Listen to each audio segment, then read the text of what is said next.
if you're always changing the initiatives, well, we have a problem with prioritization on this team. Possibly. 1, 2, 3, 4. Welcome to the Small Business Black Holes, the podcast that shines a light on the hidden challenges of scaling a business. Hosted by Alan Pentz, each episode explores the critical shifts entrepreneurs make as they grow beyond $1 million, $5 million, even $30 million, and move from brute force to sustainable professional growth. Stay with us as we uncover what it really takes to escape the black holes of business and scale with intention. All right, we are back on the Small Business Black Holes podcast. I'm here again with Tonya. Tonya, what are we talking about today? Well, we were going to talk about how, traditional planning sessions, like coaching planning sessions, like the EOS model, for example, are just too long, right? Yeah. So, You want to do something different. yeah. So to be honest, I'm a fan of all business planning methodologies. So I think if you've got one that works, love it, use it. I think what what I've seen at Owner Institute in my coaching and my company is there's a little bit of a barrier to the planning because it's so long. It's such a big commitment. And I just think it's like too long. And I think some of that is just the business model of coaching where like more hours equals more pay. So I don't want to be totally cynical, but there's an element to that. But I also think that the downside of it is people avoid the planning. And so then they don't do anything because it's too big a commitment. It's too long. So it's like, hey, my workout at the gym is 3.5 hours, so I'd never go. Whereas if I just went half an hour, 45 minutes, I'd be a lot better off. Right. So I'm not going to sit here and say that spending 2 days in an annual meeting every year and a full day every quarter with your team isn't valuable. It is. And there are other things that come with stuff like that. So there's like bonding and offsites and team. Our networking. And Sure. Right. I get all that, but I think you could do that without having to involve business planning too. Right.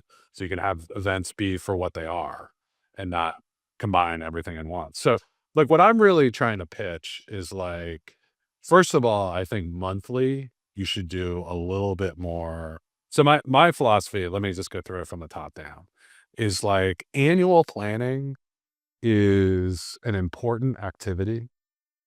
So I'm not saying that you shouldn't be taking time for it. The point is let's condense it down to what the real value is. Particularly, I think you can do a lot of analytical work before the meeting. So we really recommend things like having, depending on the size of your company, right? So if you're a couple $1 million company, maybe what you want to do is have everybody write up their key thoughts on like what's happened over the last year and what they want to see going forward. Have them write it up beforehand. Go into ChatGPT and have it do like an industry overview of your industry. Say what's changed in marketing or in the legal profession or in, medical sales or whatever it is you do. Right. So you can use a lot of these devices this is one of the things I don't like about our planning methodologies that are out there is that they don't do this pre-analytical work. So that can all be done before. so just like prep work, you mean, basically. Yeah. And I would take like, if I get everybody's thoughts, so like in my company and for a larger company, what I recommend is a memo. I kind of stole the Jeff Bezos Amazon. Everything has to be written in a memo. So 3-page thing. And I want to know for the people, the team function, what happened last year? What were the highlights? What were the results? What were the key measurables? What do I see going forward? And in my market and like, what do we need to do? Right. So like basic stuff. Right. And you can we have a format for that you can use. And be honest, they can use ChatGPT to write it. They don't have to spend hours. And then I take all the memos, read through them. I also put them to an AI, usually ChatGPT. And I ask, what would Steve Bezos or what would Jeff Bezos say about this? What would Steve Jobs say about this? What would Frank Slutman or whatever his name is, the guy who he ran a couple of like Snowflake and a bunch of public. What was it considering? Yeah. Slutman, I think maybe. He's like a total artist. Like he's the guy who's like, where are the results? Where are the metrics? So it's just like different things. Like, hey, I want somebody who's more creative and design focused, like Jobs, versus Slutman, who's like metrics focused, or Andy Grove, who came up with OKRs, objectives, key results. So I would actually do a lot of that beforehand. And I'm building a methodology around that for people where it's like, yeah, use the AIs to like short circuit. So you can walk in, take out the whole SWOT thing, all that. You can do that, getting people's feedback in, process it through the AI, have the AI do your SWOT in different styles, and then bring in and consume it, right, with the team and break it down to, a digestible couple of pages that everybody can go through. So you get to the session, you're already ready to just start working, basically. You're ready to go and you baseline yourself and all that kind of stuff. So I think you can get an annual down to 3 to 4 hours, right? And really what you're trying to get in the annual is like a retrospective, which again, you've done a bunch of analysis on. So you want to baseline everybody, hey, this is where we are, this is what happened over the last year, and like what do we need going forward? And you also have the baseline with that and from the analysis you did. So really in the meeting, you do some reflection, I'd spend an hour kind of going through the reflection stuff. Then you can spend an hour or two planning out the year. And that's basically what you need to do. And the other thing I super emphasize in those meetings is I want the last part of the meeting, last half hour to an hour, to be planning the milestones and actions that need to be taken on the core initiatives or goals that you develop for the year. Because in all these planning sessions, you walk out and it's like, all right, we got goal one and Sally's doing goal one. Okay. 3 weeks later, Sally comes back maybe with some milestones and planning she needs to accomplish that goal. Okay. Like that's not going to fly. That's not enough. Not good enough. You need to know exactly what needs to get done on the 4 most important things for that you start in a quarterly rhythm.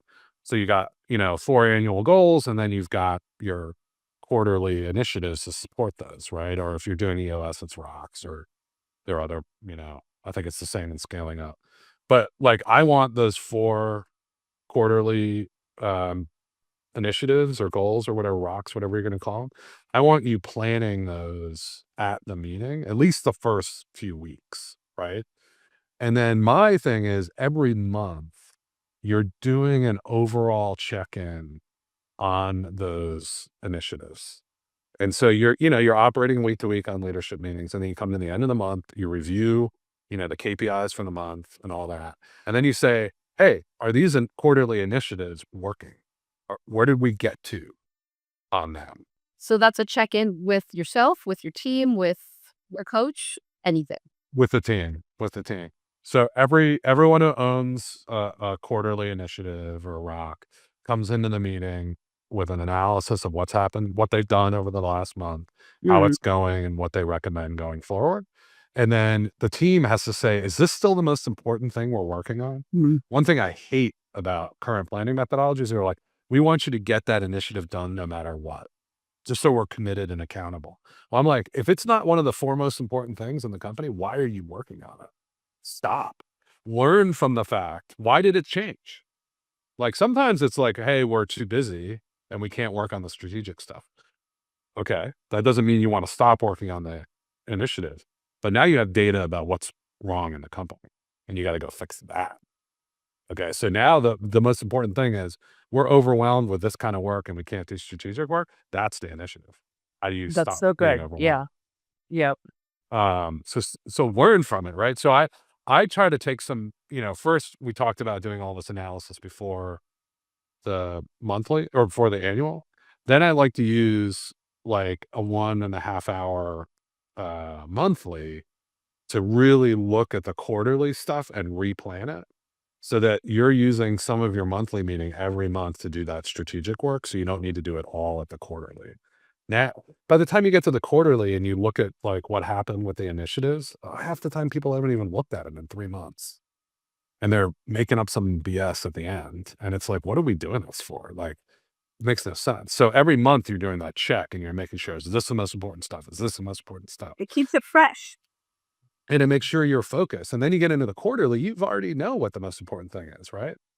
And so I think a lot of times you can do a similar, like just have people look at each month's meeting, go look at all the meeting minutes of each month. And you should probably be recording them now with an AI note taker. And to be honest, you can just take the transcripts and put them in and be like, I'm having a quarterly meeting to replan for the next quarter. I have to review the last quarter to figure out what the most important stuff going forward is. What are your recommendations? And I bet you it gets you to 85% walking in to that quarterly meeting. Yeah, and it's so easy to do that now with AI note taking, right? Which is And you've talked about the initiatives in each monthly meeting. So it's got data on it, right? So you can walk in again to a quarterly. Now I think you can get that quarterly from a day to 2 hours if you're tight. Maybe it has to go to 3. So your annual is 4. I think your weekly meeting is an hour, your monthly meeting is an hour and a half, and your quarterly is 2 hours. And use the new tools to do it faster. You just people don't have time to go away for a full day 4 times a year and then 2 days. It's unreasonable. And plus, you're tired, like after 8 hours, like who's planning a good set of initiatives after talking to people for 7 hours? So I think just overall, like, let's tighten it up. Let's use the tools that are out there like AI to help support analysis. And I'm going to be publishing out all my sort of methodologies around step by step how to do that. Um, obviously that's going to change quickly over time as you, but and I think it's interesting when I was talking about the people you have it review the information from different famous CEOs' perspectives. And so I like to try to pick 3 or 4 that have different, things they bring to the table. Like one's accountability, one's like, are you dreaming big enough? One's like, are you thinking about the customer? So you're always using that as your ally and aid. Costs $20 a month. I mean, come on. So yeah. So my take is, do that quarterly in 2 hours. Make sure you've got your 4 new initiatives coming out. So you're spending like your first hour going over your baseline of what happens in the last quarter. What do we see coming up? And that's all supported by your AI analysis that you did, feeding in the transcripts and any other info you have. And then you spend your second hour, you probably spend the first 45 minutes on that, probably spend a half hour just talking through like, what are the 4 most important things, 3 to 5 most important things we should be doing in the next quarter.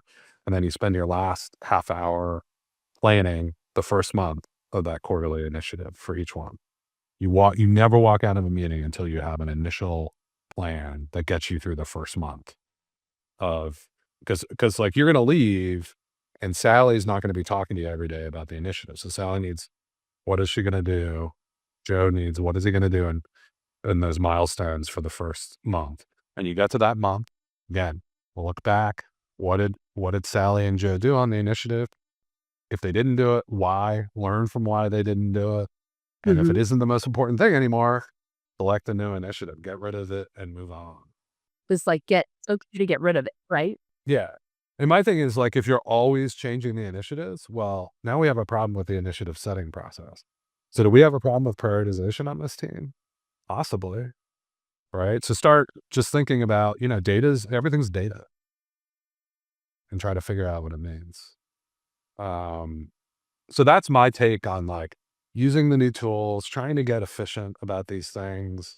We're here. And like, if you want to have a team building dinner, go do that after your meeting or whatever. That can be great. If you want to do events with your team, that's great. But that's not planning. I'm here to tell you, you can do all your planning in 1 hour, 1.5 hour, 2 hour, 4 hour meetings across the year. And you can cut expense and time in half. And to be honest, I don't even think you really need facilitators because you can use the AI to do a lot of the core work before and after processing the info. So would you get rid of facilitators at this point, or would that? No, I don't think you have to. I mean, I think that a lot of people benefit from that. And I think it certainly makes sense. It's very expensive, right? Mm-hmm. But it's great for certain kinds of teams and companies, and they love it. And I'd say go for it, right? But there's a ton of people who just can't afford it or don't want to pay that money. And it's like, if we can give you like kind of a software support that's, a few $100 and you can like work and you're paying $20 for ChatGPT and you're like doing most of the stuff, you're getting to 85%. I mean, I would much rather get the other 3,000 companies like either can't or won't pay for that to have some, level of analysis and structure to what they're doing. And I think, if you're running it yourself, unless you're like a dedicated practitioner, I just think that you're not going to run these 2-day meetings and 1-day meeting every quarter. You're just going to eventually stop doing them. Yeah, it's not sustainable. I mean, to some extent, I think part of paying facilitator is a commitment device, right? That we're going to go do this because we're paying this person. So if you can reduce the friction and still have the structure and get most of the value, I think that's what I'm trying to do. I mean, my company still uses EOS Facilitator, so I'm all for it. I'm not against it at all. It's just, but I'm a big company and like we're probably spending money that we absolutely don't have to spend, but that has some other benefits, right? Sure, at the level that your company is at, but for all those business owners out there who aren't where you are. Yeah, but I also think like, I don't know, maybe I question even my own. It's like maybe annually that makes some sense for us. But like every quarter, is it really worth our time to spend an entire day doing this? Like the other thing is I do think some of the quality of planning is really bad because people are tired. They do all this work throughout the day. Right. And it's all this analysis of what happened and SWOTs and all those kinds of things and, solving issues and blah, blah, blah. But it's like, and you're rechecking in on a bunch of stuff. And like, by the time you get to the planning, you're exhausted. And like, how good is it going to be? And then you walk out exhausted. You didn't do any milestone planning. And then like Sally and Joe are like recovering for 3 days. And then the next week they're like, oh, what do we decide to do? What did we talk about? What am I supposed to be doing? Yeah. And then that's another 2 weeks while they're planning. And then like, by the time you get to the month, like nothing's happened. And then it's just you. So I think just short circuit. A review of what we were supposed to be doing. So that's my cynical take on planning. I think it could just be a lot more efficient and we should probably all move that. I'd probably move myself there eventually for all my companies. But certainly for like, if you're in the $2 to $5 to $10 million range, I think you can get away with, using the tools that are out there to get more efficient and take a little less time. We can just keep it tighter. That's what I'm hearing. It's like there's a way to keep this tighter and still get the results. That's right. And also like, the other factor at my company is I got people running divisions who have teams. So like all the work doesn't go offline when they leave. There are a bunch of people still doing stuff. You're a company of like 5 million. You take the leadership team offline, the whole company probably freezes, right? So that's another factor to think about. So I think that's it. That's my take on making business planning more efficient. Keeping it shorter. Make business planning great again. Yes, that's what we're doing here. The small business black holes, make it great again. You've been listening to the Small Business Black Holes podcast with Alan Pentz. For more insights on mastering the new game, follow @apentz, that's APENTZ on X, and make sure to subscribe to the podcast so you don't miss a single episode. Thanks for tuning in, and remember, in today's world, you don't follow the rules, you write them.